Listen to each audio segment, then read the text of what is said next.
अध्याय 2 में जो सबसे महत्वपूर्ण प्रश्नावली जिसमें से ज़्यादा प्रश्न पूछे जाते हैं वो है प्रश्नावली 2.2। तो यदि हमने इस प्रश्नावली के सवाल अच्छे से सीख लिए तो पेपर में हमारे कुछ नंबर तो पक्के हो ही जाएंगे। ठीक, तो अभी हम इसमें सबसे पहले सवाल सीखेंगे 2.2 का पहला प्रश्न। इसमें लिखा हुआ है, निम्न द्विघात बहुपदों के शून्य ज्ञात कीजिए और शून्यकों तथा गुणांकों के बीच के संबंध की सत्यता की जांच कीजिए। मतलब यहाँ पर हमको एक द्विघात समीकरण लिखा हुआ है, ठीक है, एक बहुपद दिया गया है, फिर हमसे कहा गया है कि इसके शून्यक निकालो और उसके बाद शून्यक और गुणांकों के बीच के संबंध की सत्यता की जांच करना। तो सबसे पहले हम क्या करेंगे, इसके शून्यक निकालेंगे। अब शून्यक कैसे निकाले जाते हैं देखें अपन। पहला प्रश्न है, इसमें लिखा हुआ x² - 2x - 8। सबसे पहले हम इसके बराबर में मानेंगे 0। अब यहाँ पर कितने पद हैं, 1 2 3। तो ये पहला पद, ये अंतिम पद और ये मध्य पद। तो जब हमें इसके शून्यक निकालना है, इसका मतलब हमें इसके सबसे पहले गुणनखंड तोड़ना पड़ेंगे। अब गुणनखंड कैसे तोड़ेंगे, गुणनखंड तोड़ने के लिए हम इसका मध्य पद तोड़ेंगे। मध्य पद तोड़ने का मतलब है कि जो बीच वाली संख्या है उसको 2 भागों में हमें तोड़ना है। ठीक है, तो 2 भागों में तोड़ने का मतलब 2 ऐसी संख्याएं बताओ जिनका गुणा करें तो इतना आए और उनको यदि जोड़ दें या घटा दें तो इतना बचे। ठीक, तो ऐसी कौन सी संख्या है जिनको गुणा करने पे 8 आता है, तो संख्याएं हैं कौन कौन सी, 4 और 2। तो 4 दूनी 8, और यदि 4 में से 2 को घटा दिया जाए तो कितना बचता है, 2। तो इसको अपन तोड़ सकते हैं 4 और 2 के रूप में। तो इसको हम क्या लिख सकते हैं, x² - 4x + 2x - 8 बराबर 0। ठीक, तो ये मध्य पद टूट गया हमारा। अब देखो, क्योंकि 4 का यदि 2 में गुणा करेंगे तो कितना आएगा, 8। 4 दूनी 8, और 4 में से यदि 2 घटाएंगे तो कितना बचेगा, 2x। अगला काम, इन दोनों में से जो चीज़ कॉमन निकल सकती है उसको कॉमन निकाल लो। तो यहाँ पर इसमें x है, इसमें भी x है, तो x कॉमन निकल जाएगा। तो यहाँ पे x की घात 2 थी, एक x कॉमन निकल गया तो एक x बचा। यहाँ पर x अकेला है, x को बाहर निकाल दिया तो कितना बचा, 4। अब यहाँ पर इन दोनों में कॉमन क्या है, वैसे तो यहाँ कोई संख्या कॉमन दिख नहीं रही हमको, क्योंकि यहाँ पे 2x लिखा और यहाँ 8, कॉमन कुछ भी समझ में नहीं आ रहा। लेकिन यदि अपन ध्यान से देखें तो इसमें भी कॉमन है, यहाँ पर 2 है, और इस 8 को भी अपन क्या बोल सकते हैं, 2 चौको 8, मतलब 2 चौके 8। तो उसमें 2 आया तो वो 2 बाहर निकल गया तो कितना बचा, 2 चौके मतलब 4। तो यह हो गया 2 चौके 8। तो इसमें से कितना, 2 कॉमन निकल गया, अब बराबर 0। अब ये दोनों ब्रैकेट एक जैसे हो गए हमारे। अब इन दोनों को एक बार लिखेंगे, x - 4, फिर ये x और 2 को एक अलग ब्रैकेट में लिख लो। ठीक है, अब ये जो 0 है ये इसके भी बराबर है और इसके भी बराबर है। तो हम यहाँ पे लिखेंगे x - 4 बराबर 0, x + 2 बराबर 0।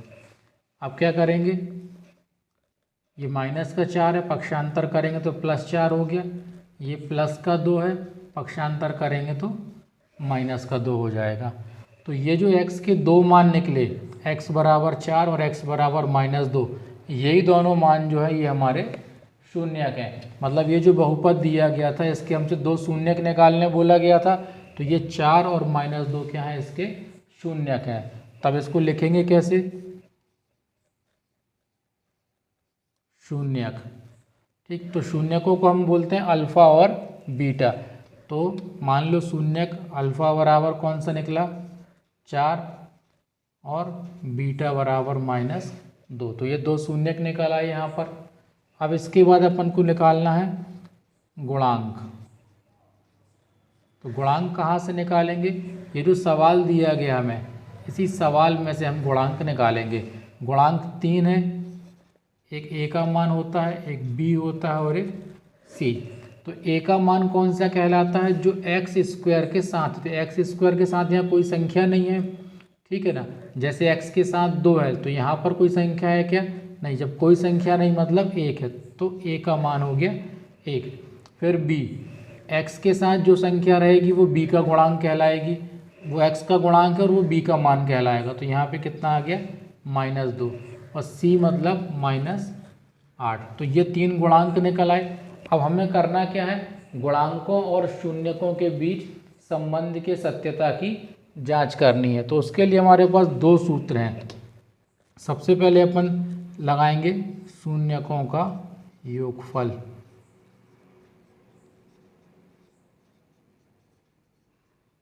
शून्यकों का योगफल होता है अल्फ़ा प्लस बीटा बराबर -b/a।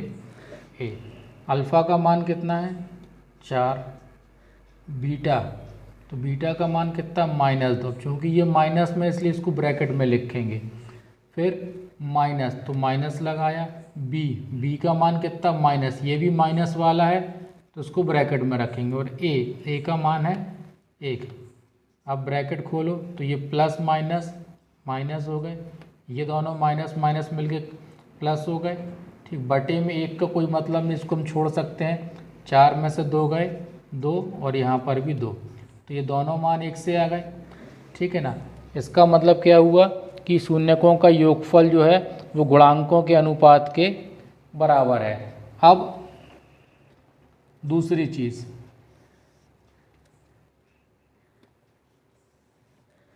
दूसरा अपन निकालेंगे इसमें शून्यकों का योग गुणनफल।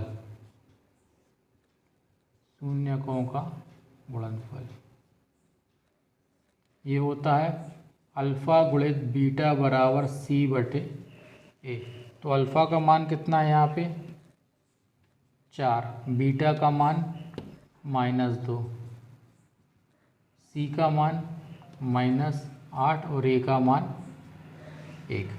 अब गुणा करो, 4 दूनी 8, ये 8 का 8, बटे में 1 का कोई मतलब नहीं, तो ये दोनों मान भी 1 से आ गए। ठीक, तो जब शून्यकों का योगफल 1 बराबर आ गया, यहाँ गुणनफल 1 बराबर आ गया, इसका मतलब हमारा सवाल सही है। और ये इस प्रकार से सवाल पूरा हो गया। अब इसका एक और महत्वपूर्ण सवाल है चौथे नंबर का। ठीक, तो चौथे नंबर के सवाल में क्या लिखा है हमें, 4u² प्लस 8u। तो इसमें कितना लिखा 4u² प्लस 8u। अब इस वाले सवाल में केवल 2 ही पद हैं हमारे पास। यदि 3 पद होते तो हम मध्य पद तोड़ते या फिर कोई सूत्र लग रहा होता तो सूत्र लगा लेते, लेकिन इसमें ना तो मध्य पद टूट रहा है ना ही कोई सूत्र लग रहा है। तो फिर तीसरा काम हम क्या करेंगे, हम इसमें कोई संख्या कॉमन निकालने की कोशिश करेंगे। ठीक, तो पहले तो हम इसके बराबर में 0 मान लें। अब इन दोनों में कॉमन क्या है, एक तो 4 दोनों में कॉमन है, ये निकाल दिया 4, और u भी दोनों में कॉमन है तो ये निकाल लिया u। अब यहाँ से u निकल गया और 4, तो 2 u थे, 1 निकल गया तो 1 u बचा। यहाँ पर 8 था 8, तो 8 में से जब 4 निकल गया तो यहाँ कितने बचेंगे 2। कैसे, ये हो गया तो हमारा 4 का यदि अपन 2 में गुणा करें तो कितना होगा 4 दूनी 8। ठीक है, तो 4 दूनी 8 हो गया, तो 4 निकल गया तो अंदर क्या बचा 2। अब ये जो 4u है इसके बराबर भी 0 है और u प्लस 2 इसके बराबर भी 0 है, क्योंकि ये 0 दोनों संख्याओं के बराबर में है तो इसके बराबर भी है और इसके बराबर भी है। अब इस वाले 4 का पक्षांतर करेंगे तो ये बटे में चला गया, इसका पक्षांतर करेंगे तो ये प्लस का माइनस हो गया। अब यदि 0 है, ये 0 में 4 का भाग करेंगे तो कितना आया 0। ठीक, और u का मान इधर पे आ गया -2, तो शून्य प्राप्त हो गए हमको। तो शून्य क्या निकले, अल्फ़ा बराबर 0 और बीटा बराबर -2। तो अल्फ़ा का मान निकल आया, बीटा का मान निकल आया। अब अपन को निकालना है गुणांक। तो गुणांक इसके साथ जो लिखा है वो a का मान कहलाएगा। तो a का मान कितना है 4, b का मान 8 और c, यहाँ पे कोई तीसरा पद है ही नहीं, मतलब c का मान कहलाएगा 0। अब अगला काम करना है अपन को संबंधों की जांच। तो अपन इसमें लिखेंगे शून्यकों का योगफल। शून्यकों का योगफल कितना होता है? अल्फ़ा प्लस बीटा बराबर माइनस बी बटे ए। तो अल्फ़ा का मान 0, बीटा का मान -2, फिर माइनस बी, तो ये लिखा माइनस, और बी का मान कितना है 8, और बटे ए का मान है 4। अब जब ब्रैकेट खोलेंगे तो यहाँ पे कोई संख्या है ही नहीं, तो जीरो का कोई मतलब नहीं, तो कुल मिला के बचा क्या यहाँ पे -2। अब 4 से इसमें भाग करो तो 4 दूनी 8, तो यहाँ पे भी कितना आ गया -2, तो ये दोनों एक बराबर हो गए। अब निकालेंगे शून्यकों का गुणनफल।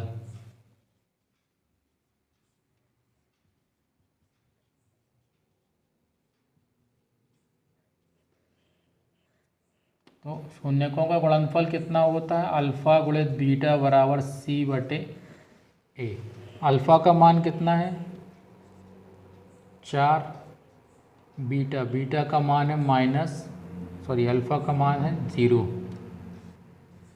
और बीटा का मान है -2। अब सी का मान कितना है 0, और ए का मान 4। और जब 0 में 2 का गुणा करेंगे तो कितना आएगा 0, और जब 0 में 4 का भाग करेंगे तो ये भी कितना आएगा 0, तो ये भी एक बराबर आ गए। तो इस प्रकार से ये अगला सवाल भी हो गया। इसी प्रकार इसमें एक और महत्वपूर्ण सवाल है, ठीक है, ये 5वें नंबर का t² - 15। अब इसको अपन देखते हैं कैसे करना है। t² - 15। अब इस वाले सवाल में भी क्या है, केवल 2 ही पद है हमारे पास, पहला और तीसरा पद है, ठीक है, बीच वाला पद इसमें नहीं दिया गया। तो हम क्या देखेंगे कि इसमें कोई सूत्र लग सकता है क्या, ठीक। तो फिलहाल तो जिस तरीके का ये सवाल, इसमें कोई सूत्र नहीं लगेगा।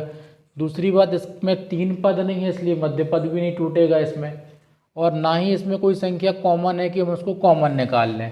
तो फिर कैसे हल होगा ये सवाल? इसको करने के लिए अपन क्या करेंगे, ये जो 15 लिखा है, हम इस 15 को दूसरे रूप में लिखेंगे। 15 को हम क्या लिख सकते हैं, करनी 15 की घात 2। क्यों? क्योंकि 2 की घात से करनी कट जाएगी, तो इसका मान कितना हो जाएगा फिर से 15। तो हमने 15 का मान नहीं बदला, हमने केवल 15 को दूसरे रूप में लिखा है। तो हमने इसको लिख दिया करनी 15 की घात 2। तो अब ये एक सूत्र बन गया। कौन सा वाला सूत्र बन गया ये?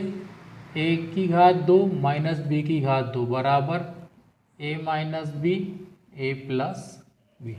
तो अब ये सूत्र के रूप में बन गया। तो इसको हम क्या लिख सकते हैं, t माइनस करनी 15 और t प्लस करनी 15 बराबर में क्या लिख लेंगे 0, ठीक है। अब ये जो 0 है ये इसके भी बराबर है और इसके भी, तो अपन इसको इस तरीके से लिख लें, माइनस करनी 15 बराबर 0 और t प्लस करनी 15 बराबर 0। अब माइनस करनी 15 है, पक्षांतर करेंगे तो ये प्लस का हो जाएगा, और ये t प्लस करनी 15 पक्षांतर करेंगे तो ये माइनस का हो गया। तो ये जो t के 2 मान निकले, ये क्या निकला है हमारे शून्यक। तो अपन लिख लें यहाँ पर शून्यक, अल्फ़ा बराबर करनी 15 और बीटा बराबर माइनस करनी 15, ठीक है। तो ये दोनों मान निकल आए, तो ये शून्यक निकल आए, अल्फ़ा बराबर प्लस करनी 15 और बीटा बराबर माइनस करनी 15। अब निकालेंगे हम इसके गुणांक। तो गुणांक a, b और c। a का मान t के साथ कुछ नहीं है, मतलब 1, तो a का मान 1 हो गया। अब b, यदि इसमें बीच वाला पद होता तो वो b का मान कहलाता, लेकिन इसमें बीच वाला कोई पद नहीं है, तो इसलिए इसको हम कहेंगे 0। और तीसरा मान कितना है -15, ठीक। तो ये a, b और c के मान निकल आए। अब फिर से वही करेंगे अपन, शून्यकों का योगफल अल्फ़ा प्लस बीटा बराबर -b बटे a। तो अल्फ़ा का मान कितना है करनी 15 प्लस बीटा का मान है माइनस करनी 15, तो चूंकि माइनस का है इसलिए ब्रैकेट में रखेंगे। अब माइनस बी का मान कितना है 0 और ए का मान 1। अब ये ब्रैकेट खोलेंगे तो प्लस करनी 15 माइनस करनी 15, प्लस माइनस माइनस हो गया, 0 में 1 का भाग करेंगे तो ये 0 ही हो जाएगा। और इन दोनों में भी करनी 15 में से करनी 15 घटाए तो क्या बचा 0। तो ये दोनों बराबर आ गए। अब निकालेंगे शून्यकों का गुणनफल।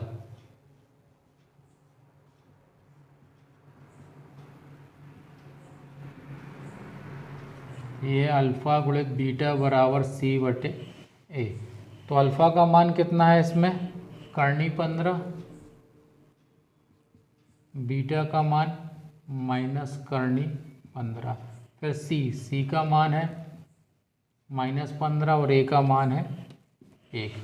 ठीक, तो ये मान रख दिया। अब गुणा करो, करनी 15 का गुणा जब करनी 15 में करेंगे तो अपन को आंसर मिलेगा -15। ये माइनस का था इसलिए माइनस लग गया। और करनी वाली संख्याओं का जब गुणा करते हैं तो यदि संख्याएं एक सी हों तो करनी कट जाती है।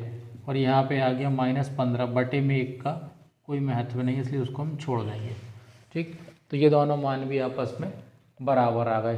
तो इस प्रकार के जो सवाल हैं ये काफ़ी महत्वपूर्ण और इनमें से एक ना एक सवाल पेपर में आता ही आता है।